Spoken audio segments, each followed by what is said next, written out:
is the most colorful, so good job on that. Okay, Ian says we're ready. Good morning and welcome to Kansas City Oasis. My name is Julie Manny and I'll be your hostess and MC for today. For those of you who are new, we are pleased to welcome you to our community center on Facebook Live and on YouTube. So, this is Kansas City Oasis. Since 2014, we have been the premier secular alternative to faith-based communities. We welcome all, regardless of belief, non-belief, race, gender, sexual orientation, identity, or any other trait. We believe the human experience is better when it is shared, and I am so glad that all of you are here with us today. We have 5 core values. People are more important than beliefs. Reality is known through reason. Human hands solve human problems. Meaning comes from making a difference. Be accepting and be accepted. Today's program, I am so excited I got to be the MC today. We have featured speaker Steve Perron is What Will We Do with All the Churches? Our musical guest is Steve Morton, one of our very own. And our community, give him a round of applause. Yes, yes. He's got the hat going today. I love it. And he's very modest. He's like, are you going to ask me questions? I'm like, never. I would never do that. So, and then community moment, JJ Cantrell. So, we've got a great, are you not? This is why I'm so excited. I say that every time, though. Really? Okay. But please welcome up Steve Morton to get ready for us. I'm going to read a little bit about Steve. Steve was born in England. He came to the U.S. after meeting his wife, and they both left the same religion and joined the same support group. You can find Steve at open mic nights every first and third Thursday at the Fillmore Cafe in Unity Village from 6 to 9. That sounds like a dedicated way to be, Steve. Steve is donating his performance today to the Oasis AV Fund Project. I know, Projector Fund. And if you would like to tip his music, Steve has requested that you do the same. So please give a warm Oasis welcome back to Steve Morton. Thank you.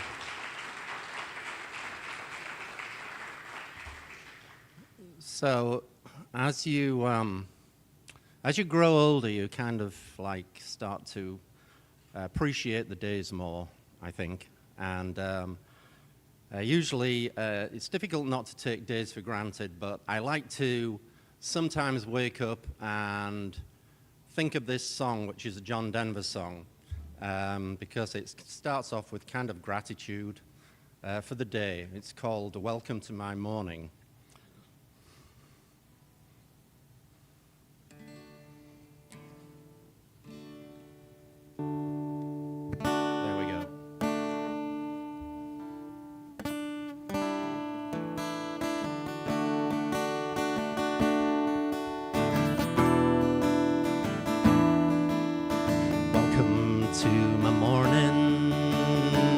Welcome to my day. I'm the one responsible because I made it just this way. Paint myself some pictures, see what they might bring. Think I made it perfectly and I wouldn't change a thing. La la la, la la la la la la. Welcome to my evening, the closing of the day. You know, I could try a million times, never find a better way to tell you that I love you. All the things I say, they're to thank you for allowing me inside your lovely day. La la la. La la la la la la la la la la la la. Welcome to my happiness. Know it makes me smile and it pleases me to have you here for just a little while we open up some spaces, maybe break some chains. And if the truth is told, we will never come again. La la la,